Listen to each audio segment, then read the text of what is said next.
Hello everyone. इस video में हम देखेंगे कि हम इस मॉडल के फेस पर किस तरह से पॉली पेंट कर सकते हैं।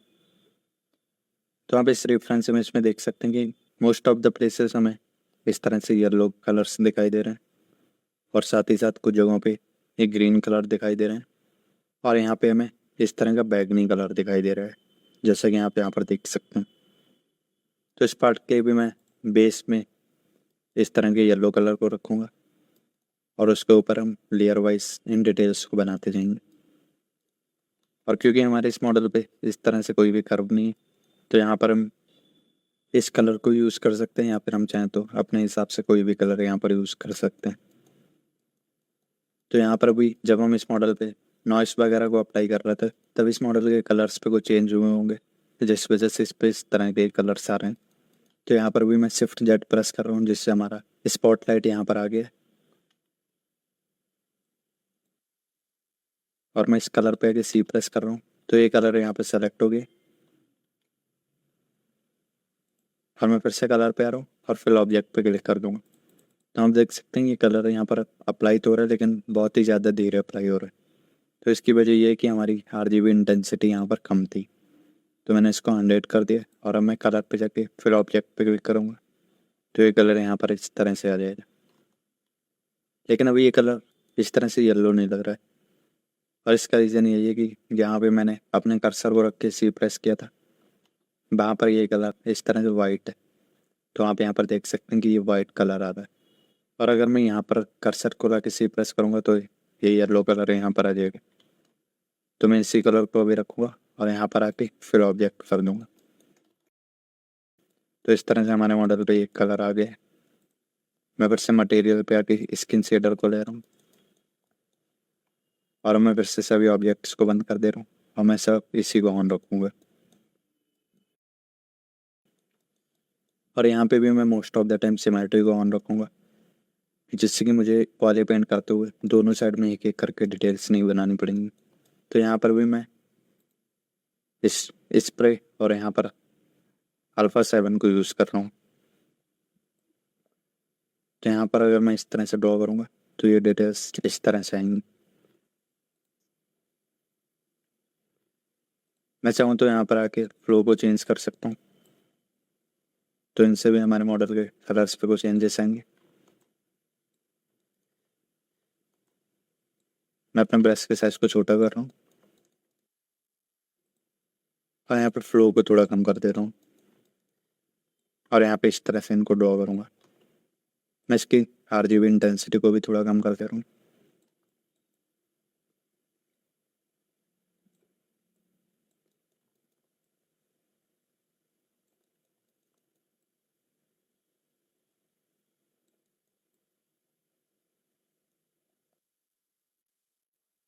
तो आप देख सकते हैं अगर मैंने स्ट्रोक पे जाके स्प्रे को सेलेक्ट किया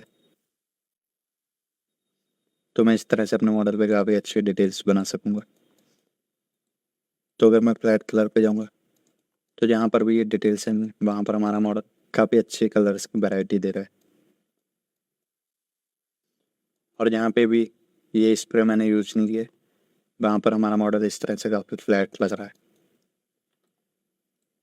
तो इसीलिए मैं most of the time spray को यूज़ करता हूँ, जिससे कि हमारे मॉडल पे कलर्स काफ़ी ज़्यादा अच्छे से आते हैं।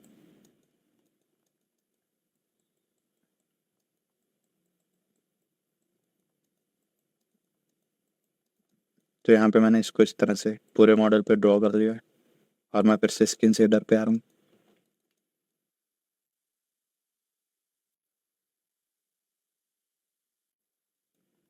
और अब मैं इस रेफरेंस इमेज पे देखते हुए अपने मॉडल पे कलर्स को फिल करूँगा। तो यहाँ पर मुझे यहाँ इस तरह का ग्रीन कलर दिखाई दे रहा है, तो इसके लिए मैं यहाँ इस पर क्लिक कर रहा हूँ और यहाँ पे मैं डार्क ग्रीन कलर को सेलेक्ट कर रहा हूँ।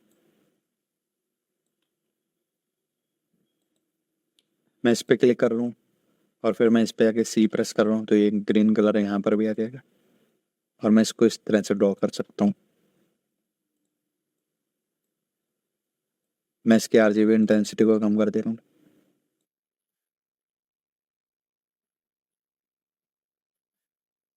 और इस ग्रीन कलर को मैं कुछ कुछ जगहों पे इस तरह से यूज़ कर लूँगा।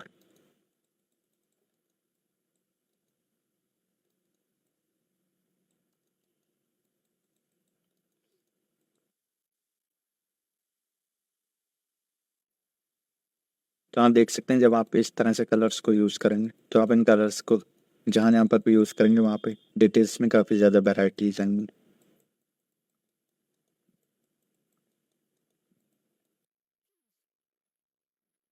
तो अगर मैं फ्लैट कलर पे जाऊँगा तो हम यहाँ पर देख सकते हैं कि हमारे मॉडल पे इस तरह से इन कलर्स की वजह से काफ़ी ज़्यादा डिटेल्स आने लगी।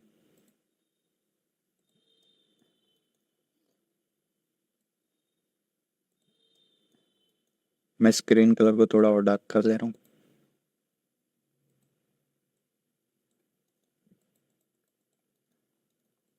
और यहाँ पर इसको इस तरह से थोड़ा ड्रॉ कर ले रहा हूँ।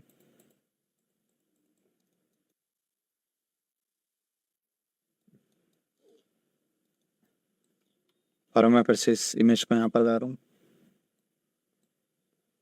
और इस कलर पैक में सी प्रेस कर दे रहा हूँ जिससे कि ये कलर यहाँ पर आ गया है। और अब मैं RGB इंटेंसिटी को बढ़ाऊंगा तो ये कलर यहाँ पर इस तरह की डिटेल्स देगा। मैं इस मॉडल पे इस कलर को बहुत ज़्यादा यूज़ नहीं करूँगा क्योंकि हमारे मॉडल पे इस तरह का कर्व नहीं बना हुआ है तो ये कलर यहाँ पर उतना ज़्यादा भी सही नहीं लगेगा। तो मैं RGB इंटेंसिटी को अभी कम रखा हूँ और मैं सिमेट्री को बंद करके इस तरह से इस कलर को यूज़ कर ले रहा हूँ। मैंने सिमेट्री को फिर से ऑन कर दिया है तो अगर मैं कुछ जगहों पे सिमेट्री को ऑन रखूँगा और कुछ जगहों पे सिमेट्री को ऑफ रखूँगा तो ये कलर यहाँ पर इस तरह से अनइवन आएगा।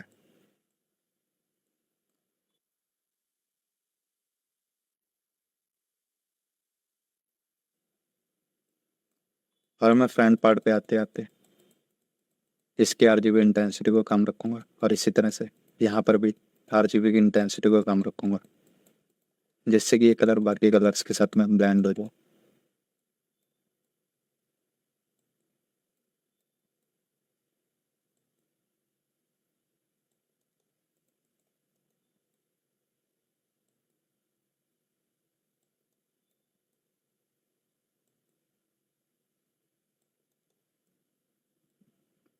मैंने इस कलर को थोड़ा डार्क कर दिया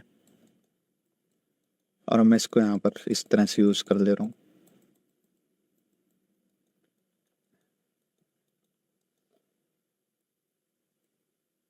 और यहाँ पे मैंने बहुत ज़्यादा डार्क कलर सेलेक्ट कर लिया और इसको मैं यहाँ पर यूज़ कर रहा हूँ जिससे कि हमारे मॉडल पे थोड़ी और वैरायटी आ देंगे।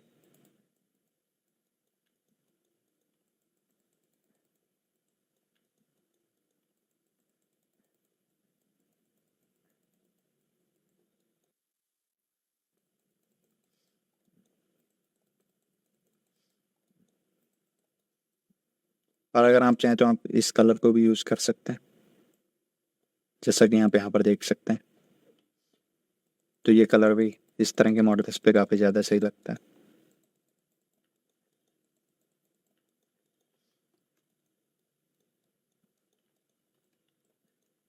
मैं इस तरह से कुछ कुछ जगहों पे इस कलर को यूज़ कर ले रहा हूँ।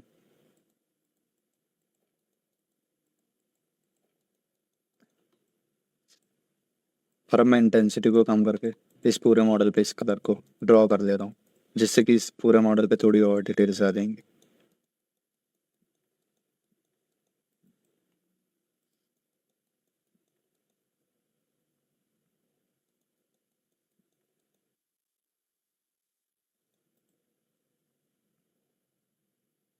और अब मैं RGB इंटेंसिटी को बढ़ा दे रहा हूँ और यहाँ मैं अल्फ़ा पे आके अल्फ़ा 40 को सेलेक्ट कर रहा हूँ और इस तरह से अपने मॉडल पे इस कलर को ड्रॉ कर दे रहा हूँ।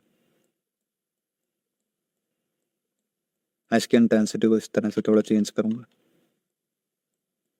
और इसको यहाँ पर यूज़ करके देखूंगा कि ये कलर हमारे मॉडल पे कैसा इफेक्ट देगा। तो ये डिटेल भी यहाँ पर काफ़ी सही लग रही।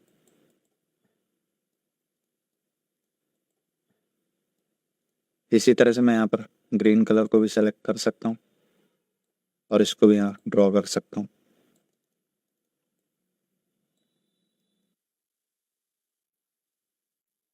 मैं इस कलर पे आके सी प्रेस कर रहा हूँ जिससे ये कलर यहाँ पर आ गया और इसको भी मैं कुछ कुछ जगहों पे यूज़ कर ले रहा हूँ।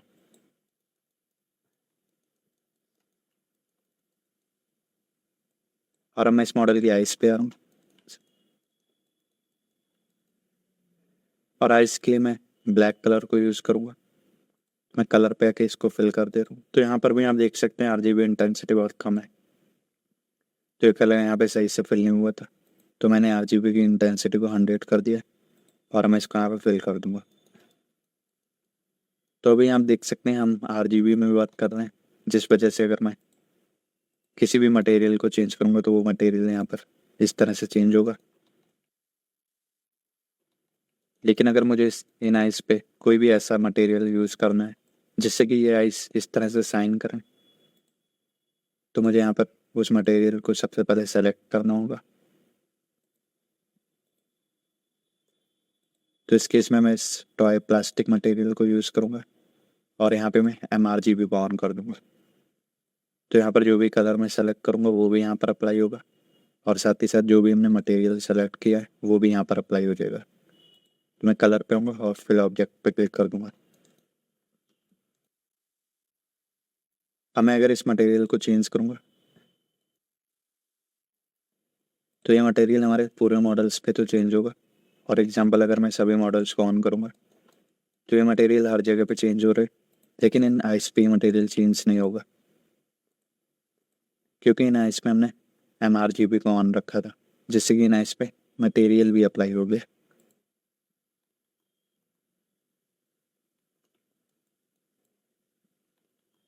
तो मैं फिर से RGB पे आ गया और मैं फिर से स्किन शेडर पे आ रहा हूँ। तो इस तरह से आप इस मॉडल पे टेक्सचर्स को बना सकते हैं। और अभी के लिए मैं इस वीडियो में इतना ही रखूँगा और आगे चल के हम बाकी पार्ट्स पे भी देखेंगे कि हम इस टेक्सचर को कैसे बना सकते हैं। Thank you everyone.